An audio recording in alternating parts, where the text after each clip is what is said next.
Might be any mind like it on WSTBRN. Men with the passion for the game. Let's talk sports. Baltimore stand up. The whole world stand up. Everything could go green light. This your boy BA Remix Live. Your boy Radical, your favorite animated rapper. Let's go. Good evening, everyone, and welcome to STB Sports Factor. I am your host, Mike B, along with my co-host, Iman B, back in the building again, ladies and gentlemen, coming to you live and direct from Baltimore City. What's going on, Big Mike? What's going on, man? And my other co-host from the NYC, Coach K. What's going on, man? What's poppin'? Baltimore, New York in the building. What's going on? Man, there's a lot of things going on in this the sports world. Most notably, in the sports world, let's talk about this game last night. But before we get to the game, we want to talk about She's the Boss Radio presents Food Drive. October 1st through November 20th. You can bring in any unexpired goods or non-perishable food items. You too can make a real difference.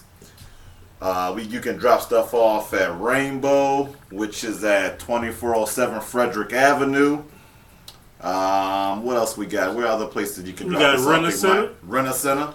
1251 West Pratt Street. That's right. We got Fly Girls. Is that what that is? Fly Girl? Fly Boutique. There it is. Fly Boutique. That's right. 781 North Washington Boulevard. All right, we also got you can drop it off here at the station, 1829 Reisterstown Road, Suite 350. Monday through Friday, 9 a.m. to 4 p.m. So definitely, all you guys out there, ladies as well, if you got some unexpired food, cans, any non-perishable goods, please, anything can make a difference. We here tonight. We ready to do this. Now, let's talk about this game last night between the Giants of New York and those Eagles of Philadelphia. What was that on TV that we watched last night? Because I think I fell asleep somewhere around halftime because I got bored of watching all the turnovers. I think that was the worst game I've ever witnessed. Wow. That was terrible, man. Wow. Now, hey, Coach K, What's going on? I asked the question, is the NFC East that bad? or is the division just beating up on each other? Again, man, I think it's a combination of both, man. Our guys are, a lot of the NFL East is beat up. I don't even think they got, except for Eli, who's the original starting quarterback on each team. In the words of my man Skip Bayless, shout out to Skip and Stephen A. Sam Bagford. That's right. I'm telling you. I was listening to that this morning. Yes, it is absolute. I listened to that this morning. It was so bad I had to watch it twice. He said it about 5 times in a row, and Stephen A. just laughed. And Eli one-manning. Hey, man. And It's sad when you live off your brother's name. Well, he got 2 Super Bowls. you're right. So that's all that matters in this NFL is the Super Bowl win. So, hey. Here's another question for you, Coach Kev, and also for you, D Mecca. You're out there. Is this the last we've seen of Michael Vick as a starting quarterback in the NFL? No. He said he has a slight tear in his hamstring, which means he won't be ready to play for another week or 2. You know what that means? Landry will start the next game or 2, and by the time they come back from their bye, Big Ben will be healthy. So for this season, he's done. Who else is he going to start for? I'm rooting. Don't get me wrong. I'm rooting for him to start again. But all I'm saying is this the end of Michael Vick as a starter in the NFL? Yes. Well, yes, because he's I know he was injured, so I've been out the loop this weekend. I'm sorry. But I didn't know that. And with that being said, basically, because backups are not like, they don't need backups like him. No one needs a backup like him. Because they rather have, they rather have a in the pocket throwing quarterback. Right. He's not decisive. He's very, as of lately, he's been decisive. But he's even said it himself. He's not even comfortable on making decisions on his own. Well, he's been in that system now for basically a month and a half, 2 months. When he came in, he only knew a quarter of the playbook. Right. I mean, when you have a quarterback that's been in the system for 8 years now, He ain't no Charlie Batch. No. I'm not saying that, but at least Charlie Batch was in the system for a couple years. Charlie Batch still in the system. He just ain't. Well, I think that. It's a bag, man. I think that his days is over for him, man. He didn't look good when he was in there anyway. I saw one possession a couple of weeks ago, maybe last week. They said, Hype, man, he stood there like a statue. And they proceeded to pound on that brother. And it was like, it's over, man. Yeah, he didn't look good at all, man. So. Cause he's used to running and doing all that. And you're 37 years old, man. It's over, man. Take that money, go buy some dogs. I'm sorry. Pardon me, brother. Well, that's not that show. This is not that show for that discussion. But yeah, man, it's time, man. Yeah. I mean, he a serviceable backup. Yeah, for what, 1 or 2 series, man. He can't. They hit that man. It's a wrap, man. Yeah, you can tell over the last couple years that when he gets hit, runs out of bounds, he's been coming up limping, coming up slow. It didn't even look like the hit that he took this weekend. He basically just got pushed down and out of bounds, and he just kind of like came up limping. And then the second time he got hit, which made him come out the game, Ed Hockley, who was the official referee for that game, he looked at Michael Vick and was like, "You need to come out the game." So the referee told him he needed to come out of the game after he got kind of like tackled. But it almost looked like the guys from Arizona knee hit Mike Vick in the helmet. Not much, but enough that it might have been a little bit woozy for Vick. And Hockley was like, "Yep, you need to come out the game." And that's the reason that Landry came in the game.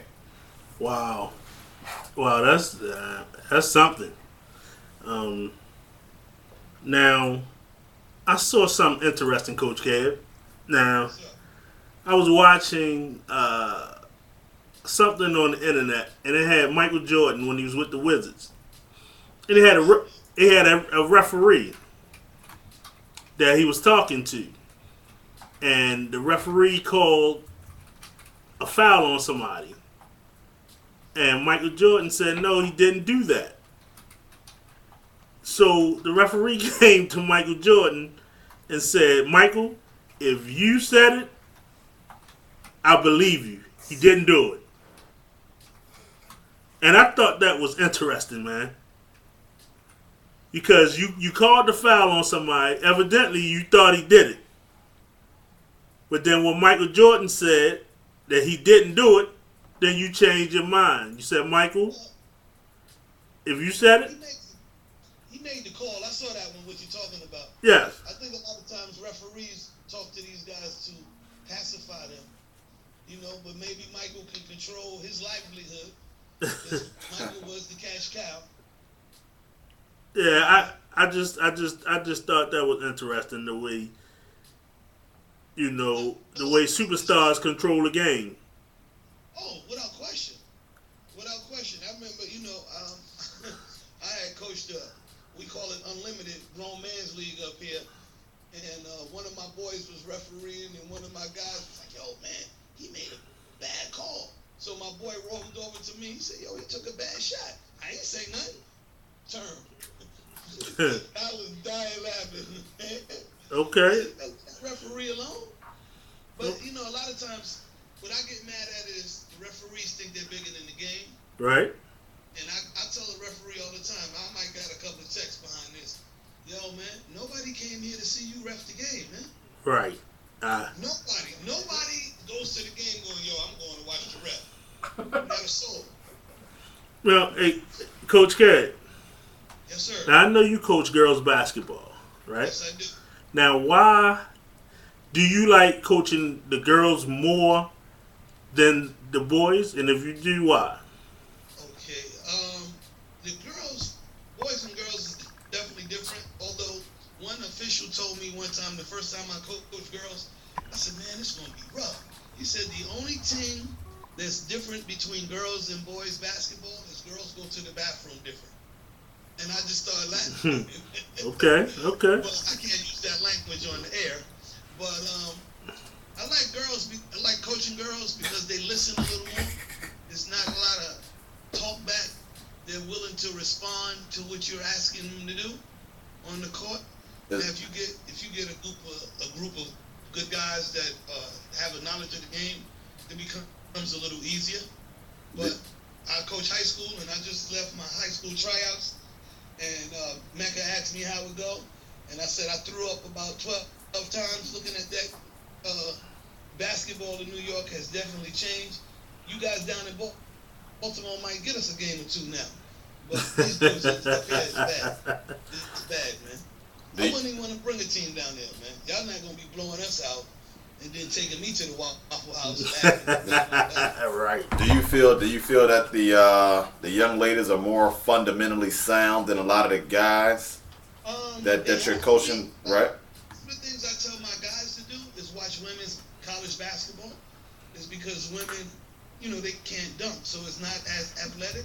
So you're gonna learn this setting a lot of screens, know how to roll off the picks and things like that, and you know, play honest, straight up defense because the athleticism is not really there with all of them.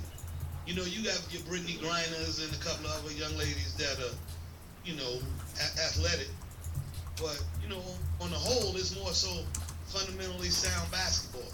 You know, which is good. But now, go ahead. Now, we can contribute. Can we contribute AAU to not for the boys not being fundamental? Absolutely. Well, you know, I'm a staunch. I cannot stand AAU basketball. Right. Right. And for a few reasons. One of them is in New York City, it's big for kids to go on basketball trips. Yo, I'm traveling here. I'm going to this tournament. I'm going here. Whereas they've taken away the summer leagues, where I made my name at here in New York City. And, you know, it was big time. We had the Rucker League up here, and we had another league up here. And if you won the Rucker League, you was the man. You know, your team, you got a lot of clout up here. And for some reason, guys started going out of town, taking teams away. At one point, it was only 2 teams going away. And then this guy in Long Island, his name is Gary Charles, who coached Lamar Odom. Shout out to Lamar. I'm glad he's okay. Yes, definitely. You know, you know, he wanted to know why I couldn't have an AAU program, and we have 2 programs up here. It's Riverside Church and the Gaucho program, which dominated New York City basketball. Said the Gauchos? The Gauchos in Riverside Church. And Riverside Church's demise, unfortunately, was a young man, older gentleman who was accused of, you know, doing some things with young men. And they kind of, like, once they started investigating that, the Riverside Church program fell. The Gaucho program, allegedly, the gentleman who runs that also, you know, has been alleged to do some things. You know, never touched me or anyone I know personally. Right. So I can't say that yay or nay, but you hear the rumors or whatever the case may be. But Gary Charles, who coached the Long Island Panthers, had Lamar Odom, some guys from Queens, Ron Artest, a couple, Meta World Peace now, and a couple of other guys play with them, so they started traveling. So it was like, well, we don't have to play for Riverside or the Gauchos. We can go and play for everyone else. And there's so many AAU teams in New York now, it's so watered down, it's horrible. Whereas the summer leagues, I go to a summer league game, it's 5 people in the park. You couldn't even get in the park back in the days when I was coaching in the summer leagues. That's true. Like Rucker Park now, the Entertainers Classic, the way they talk about it, before, Iman, I used to get sick around 2 o'clock in the afternoon. If there was a good game, I used to tell my boss, oh my God, my stomach hurt. I gotta go home. Meanwhile, I'm running right to Rucker at 2 o'clock to get on the line for 6 o'clock. Wow. Because it was 2 great games. It was a great game, and if you wasn't in the park at certain, you wasn't getting in. Okay, so now it's not like that anymore now. Now, before you walked in, they patted you down like you was going to the White House. Now, they started to pat me. They was like, oh, man, go right on in, man. Right. It was terrible. It's terrible. So the AAU, they've taken that, the basketball out of New York. And another thing with AAU, you don't practice. So Right. the kids are developing on their skill level. So you try to go out with these coaches and go get the 12 best players, which is not good, because if you have 12 players that can play, somebody wants to play. There's going to be some playing time issues. Okay. And you're dealing with that on the road. Yeah. It's It's good to have 7 or 8 good players and 4 or 5 dudes that's going to run through the wall, get you some rebounds, do all that other extra stuff, the dirty work.